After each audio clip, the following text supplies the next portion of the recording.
I'm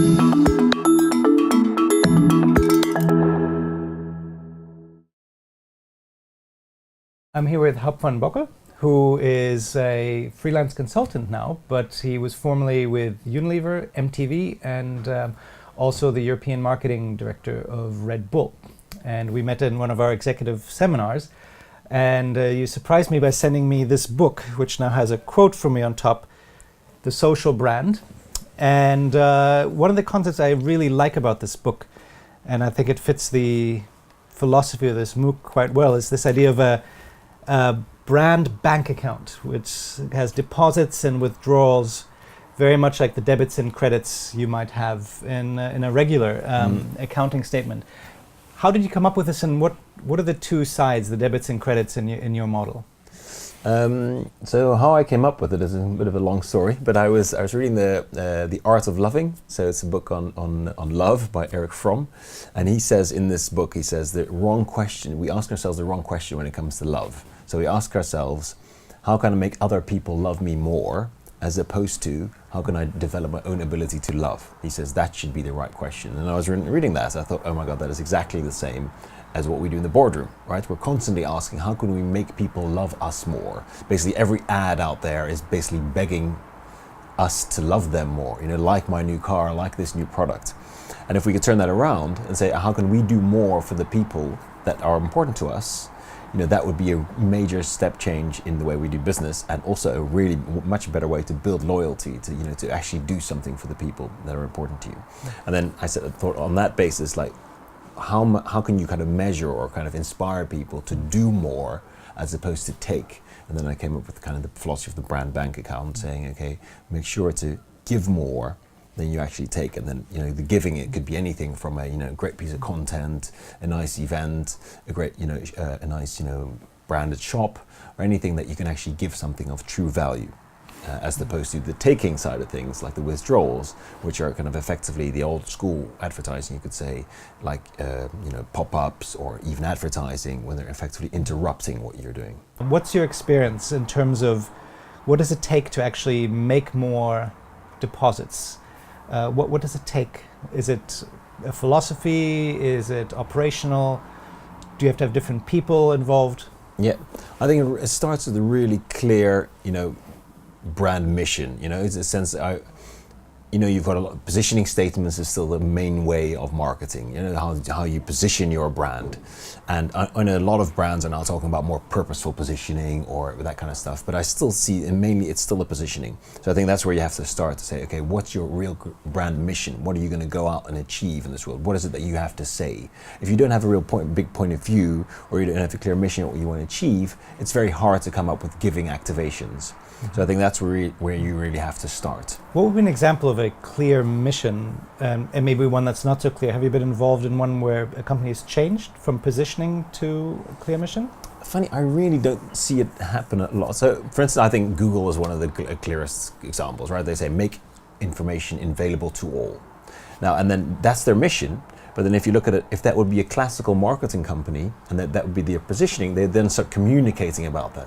They'd start putting ads out there and say, Google is the best, you know, information provider on earth. Check them out on google.com. But they don't do anything of that. They just create products that are actually making information available to all. They create a Google Maps or Google Earth or analytics if you've got a business, right?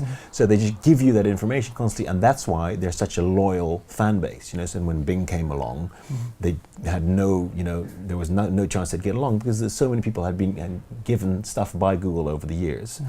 So I think that's a really clear example. And a good example, you know, but it's always, that's the annoying thing, it's always the same because there's not a lot of people doing it well, I think. So Nike is another great example. They say, you know, if you have a body, you're an athlete. And what those guys then genuinely do is they say, okay, if you're in the running team from Nike, they genuinely want to make you run. So they also do ads. I think it's also a mix, right? They can't, so especially some companies, Google, of course, is easier because they get a lot of people coming through their, on their website every single day. But Red Bull as well did that. Nike does that. So it's a mix of just advertising, where you can get your awareness, get your awareness for your new product out there. But the way you really build brand love, I think, is by doing things for people that people truly appreciate. And no matter how funny you think your ad is, that will never build a real loyal consumer, because they will not really love that. You know, that's at least my philosophy. So for Nike, it would be the Fuel Band, which Yes. actually helps you run and maybe Yeah. actually change you as a person, right? It Exactly. transforms you at Yeah. the end of the day. And that's a great example, because then you go online and you share, you know, how much you've been running that day. So because they actually give you something of value, you'll want to go out and share that with others. You know, so that's also a really clear indication. If you've given something of value, they will share it. Well, if it's interrupting, you know, no one's going to share the new pop-up that came by, right? So it's a great way to see if you're doing the right thing. And if I look at your brand Red Bull, and I've written a case study on the company, there seem to be, you seem to think about, if it's about sort of a carbonated, semi-carbonated drink, it's about sales, distribution, maybe advertising, but you know, really at that level, it seems like Red Bull's doing all kinds of other things, whether it's the Red Bull girls, the events. How is Red Bull differentiated in that space, or brands like Red Bull? Yeah. And what does it take to deliver on that? Because that doesn't seem to be easy to copy. I think what the big difference is, why it's so difficult to copy, is then first of all the mission, and then second the organization has to be put in place. So, you know, if you're going to think about Red Bull, it's about giving you wings, right? It's genuinely a commitment. A great example of that, I think, was when Felix Baumgartner jumped, you know, for the Stratos jump, and a friend of mine was at Cannes, and then they were going to give away the big prize. You know, I don't know what's it called. We'd never go to Cannes, and then they literally said, well, before we give it away, actually the winner should have been Red Bull with Stratos. But then they sent a Red Bull to apparently mail to the Red Bull head office, and then the head office replied back and said, this was not marketing. You know, this was not a piece of advertising. So, you know, we don't want to win this prize. And I think that's a great example of how Red Bull operates, because they thought, you know, their genuine belief was, you know, can a man break the speed of sound? You know, can a man by himself, that had never been done before, break the speed of sound? Right? And only then it is thought of like, what content can we create around that? You know, so it's another starting point to what most brands do, is think, how can we get more awareness? How can we do this? How can we, they think from a giving wings perspective, as opposed to from a let's sell more perspective. So I think it's a huge, you know, although it sounds small, it comes back to that question I asked and said in the beginning, you know, as opposed to how can you make them love you more? So what can you do more? That would be a huge paradigm shift. So I don't think people are just making that yet. And then second, what you have to do is then put the organization in place to go do that. So Red Bull has a lot of internal resources that do that all themselves, because it's harder, I think, to get an advertising agency, or, you know, to get an advertising agent to come up with something like that, because it would also be less genuine per se, right? So Red Bull, we'd all come up with ourselves and then all execute it ourselves. And that's the beauty. If you've got a really clear brand with a really clear mission, and a single brand company, you can hire people that are the brand, and then all the other stuff becomes so much easier, right? Because your social media becomes more authentic. You know, all your events become more authentic, because it's people that live the brand that do it. If you compare that with the, you know, brands like, you know, companies like Unilever or Procter, where basically people move around between these brands, it's much more difficult to create something like that. So those brands will have to, or those companies will have to do something about that, I think, to kind of create that real love for that brand internally before it can come out externally. So this brand bank account, most companies don't have the luxury to rehire people. How would you implement this? What would you do with it, especially on the experience side? How would I use this concept in practical terms? Yeah. So I think also one that is really important is to not think of your the people that you're doing it for in terms of data or consumers. I always think that's very important, but that's also very much, you know, overhyped, the whole data thing. Because what essentially has happened is that because people are harder to reach, because they're more spread out, they're not behind TV and their magazines anymore, then we use data to kind of track them down. While that kind of makes you lose the connection with who they actually really are and what they love doing. Now again, if you take the Nike example, they've got a Nike running team. So they define their consumers as runners.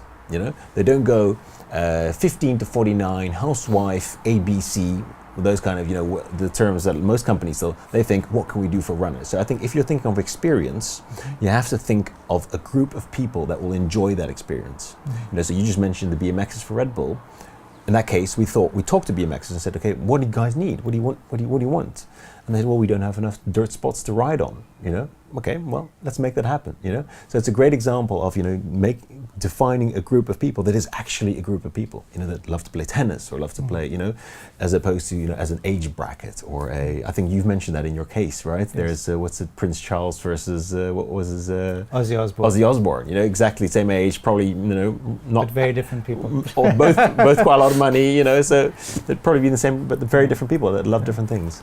And I guess if I took this, what you just mentioned, taking your bank account example and the deposits and withdrawals, if you make enough deposits, you don't actually make any more withdrawals. It's your customers who then make the deposits. Yeah, they start doing it for you, and I think it's inevitable, and that's why it's also obviously it's also very inspired by the emotional bank account from Stephen Covey. You know, who also says in every relationship there will be withdrawals and there will be, you know, deposits. So that's why it's important. And the more strong a relationship is, like with your bank, for instance, the more withdrawals there will be, right? Because you'll always be annoyed that sometimes you're abroad and they block your, you know, your credit card again. But, you know, so you have to be, so the more connected you are with your customer, the more you'll have to give them, because there will inevitably be, you know, withdrawals. Yeah, I think anybody who's a frequent flyer on an airline knows that your most trusted airline is the one that has the most opportunity to mess up. Yeah. Which actually raises the game, and I think it's a very powerful way of thinking about it. Because we tend to forget that good relationships actually have many, many more bad occasions because you have so many more interaction opportunities. Exactly, yeah. So the more interaction you have, the more there will be bad.